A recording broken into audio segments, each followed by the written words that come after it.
Hello all welcome to my channel అండి. అందరికీ నమస్తే. ఈరోజైతే నేను మీకోసం బీట్రూట్ ఫ్రై అయితే చేయబోతున్నాను. ఎలా చేసేద్దామో చూద్దాం, సరేనా? ఈరోజు వచ్చేసి నేను హాఫ్ కేజీ మనం బీట్రూట్ని పీల్ తీసుకొని చిన్న చిన్న ముక్కలుగా ఇలా కట్ చేసి పెట్టుకోవాలండి. ఇవి వాష్ చేసుకొని నీట్గా చిన్న చిన్న ముక్కలుగా అయితే కట్ చేసి పెట్టుకోవాలి. నేను ముక్కలు కూడా చూపిస్తాను చూడండి. ఈ సైజులో మనకి ముక్కలు చేసి పెట్టుకోవాలి. ఇవన్నీ కలెక్ట్ చేసుకొని పెట్టుకొని ముందుగా అయితే స్టవ్ ఆన్ చేసి మనం స్టవ్ మీద నేను కుక్కర్ని అయితే పెట్టాను. కుక్కర్లో చేసుకోండి ఫ్రై, పర్లేదు, ఈజీగా తొందరగా అవుతుంది. మామూలుగా మనము కడాయిలో వేసి ఫ్రై చేయడం కంటే ఇలా చేసుకుంటే మనము క్విక్గా ఒక 5 మినిట్స్లోనే మనకు తయారైపోతుందండి. ఏమన్నా వాటర్ ఉంటే ఎగిరిపోతాయి. ఇలా హీట్ చేసుకోండి. కుక్కర్ బాగా హీట్ చేసుకున్న తర్వాత మనము అది హీట్ అయిందా లేదా చూసుకొని ఒక టేబుల్ స్పూన్, మనకు హాఫ్ కేజీ కాబట్టి ఒక 3 టేబుల్ స్పూన్ ఆయిల్ అయితే వేసుకోండి. 3 టేబుల్ స్పూన్ ఆయిల్ అయితే నాకు సరిపోతుంది. ఆయిల్ హీట్ అయ్యే వరకు మనము చూసుకోవాలి. చూసుకొని కొద్దిగా ఆయిల్ హీట్ అయిందో లేదో చేసుకున్నాక అప్పుడు మనము ఆయిల్ అయితే కొంచెమే వేసుకోండి, ఎక్కువైతే వేసుకోకండి. ఎక్కువ వేసుకుంటే బీట్రూట్ అనేది మనకు ఆయిల్ ఎక్కువ పట్టదు కాబట్టి కొంచెమే పడుతుంది బీట్రూట్ ఫ్రైలో ఆయిల్, కాబట్టి కొంచెమే వేసుకుంటే చాలు. ఆయిల్ హీట్ అయిన తర్వాత అల్లం వెల్లుల్లి పేస్ట్ ఒక టేబుల్ స్పూన్ వేసుకోండి. ఇందులో టమాటోస్, ఆనియన్స్ ఏం అవసరం లేదు. ఆనియన్స్ ఎవరైతే ప్రిఫర్ చేసుకోవాలి, మేము ఆనియన్స్ కావాలి మాకు అనుకునే వాళ్ళు ఒక ఆనియన్ అయితే కట్ చేసి వేసుకోండి, పెద్ద సైజు. మేము వద్దనుకుంటున్నాము, మా పిల్లలు తినరు, అందుకనే ఆనియన్ తీసేసాను, నేను వేయలేదు. అండ్ అల్లం వెల్లుల్లి పేస్ట్ బాగా హీట్ అయ్యే వరకు, స్మెల్ పోయే వరకు హీట్ చేసుకోవాలండి. హీట్ చేసుకున్నాక బాగా కలుపుకుంటూ ఉండాలి. అది అల్లం వెల్లుల్లి పేస్ట్ మనకు అడుగంటకుండా, ఆయిల్లో వేసాం కదా, తొందరగా అడుగంటుతుంది కాబట్టి అలా కలుపుకుంటూ ఉండాలి. తర్వాత నేను ఒక హాఫ్ టేబుల్ స్పూన్ పసుపు అయితే వేసుకున్నాను. ఆ అల్లం పేస్ట్లోనే వేసుకొని పసుపు వాసన పోయే వరకు అలాగే కలుపుతూ ఉండాలన్నమాట. అల్లం పేస్ట్ పసుపు బాగా మిక్సప్ అయిపోయి మనకు అంతా ఎగిరిపోయే వరకు, అంత గడ్డలా ఉండకుండా స్మూత్గా అయ్యేంత వరకు కలిపేసి ఒక 5-6 రెమ్మల కరివేపాకు అయితే వేసుకున్నాను. కరివేపాకు వేసి బాగా కలిపేసుకోవాలి. కరివేపాకు చిటపటలాడిన తర్వాత మనము బీట్రూట్ని తీసుకొని వేయాలన్నమాట. ముందుగా నేను కరివేపాకుని అయితే చిటపటలాడేంత వరకు వేయిస్తున్నాను. సో మీరు కూడా ఇలాగే చేసుకోండి. కరివేపాకు మొత్తం కొంచెం బాగా హీట్ అయిన తర్వాత అప్పుడు బీట్రూట్ని మనము కడిగేసుకొని వాష్ చేసుకొని పెట్టుకున్నాం కదా, ఆ బీట్రూట్ని అయితే ఇలాగా మొత్తం వేసుకోండి.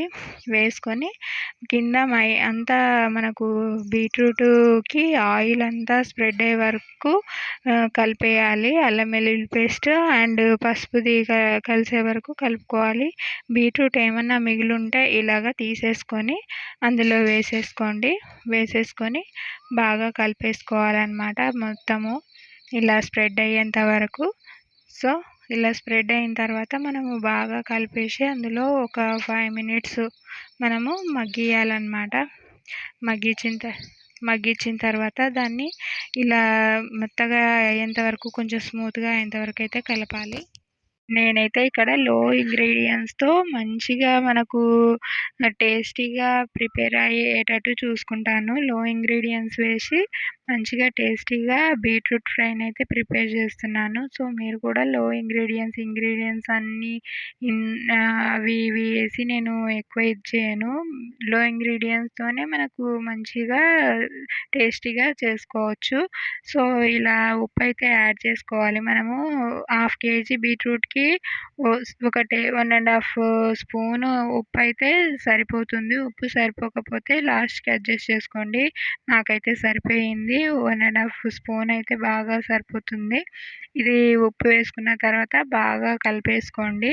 మనకు ఆయిల్ ఉంది కాబట్టి కొంచెము ఆయిల్ తక్కువ వేసుకున్న, ఉప్పు వేసుకున్న తర్వాత వాటర్ అయితే వచ్చేస్తాయి కదా. సో మనకు వాటరీగా ఉన్నప్పుడు కొంచెము బీట్రూట్ అనేది ఉడుకుతుంది. ఇలా బాగా హీట్ అయిన తర్వాత మనం చూసుకోవాలి బీట్రూట్ మగ్గుతుందా లేదా అని చూసుకొని, వాటర్ వచ్చాయా లేదా అనేది చూసుకోవాలి. బీట్రూట్కి ఉప్పు బాగా పట్టిందా లేదా చూసుకోవాలి. ఇలా బాగా కొంచెం హీట్ అయిన తర్వాత దాన్ని మనము పక్కన పెట్టేసుకొని కొంతసేపు మగ్గనియాలన్నమాట. ఇలా మనం 5 మినిట్స్ అయ్యేంత వరకు దాన్ని అటు ఇటు కలుపుతూ మగ్గించిన తర్వాత కారం అయితే వేసుకోవాలి. నేను ఇక్కడ వచ్చేసి కారము మనకు కారం ఎక్కువగా ఉంటే కారము బాగా ఉంది కారం అనుకుంటే ఒక 2 టేబుల్ స్పూన్ వేసుకోండి. లేదు కారము ఇది తక్కువగా ఉంది మనకు అంత కారం అవ్వదు అనుకున్నప్పుడు 3 టేబుల్ స్పూన్ అయితే వేసుకొని కలిపేసుకోవాలి. నాది కారం తక్కువగా ఉంది అనేసి నేను 3 టేబుల్ స్పూను కారం అయితే వేసుకున్నాను. కారం వేసాక మనకి బాగా అది కలపాలన్నమాట. బీట్రూట్ అంతా కలిసేటట్టు కలిపేసి అది కారం స్మెల్ రాకుండా మనము కలుపుతూ ఉండాలి. అలా కలిపిన తర్వాత మన దగ్గర ధనియాల పొడి ఉంటే అంత 1/2 టేబుల్ స్పూన్ ధనియాల పొడి వేసుకోవాలి. అండ్ నేను ఎప్పుడు ఫ్రైలు చేసినా చికెన్ మసాలా అయితే వేస్తుంటాను టేస్ట్ కోసము.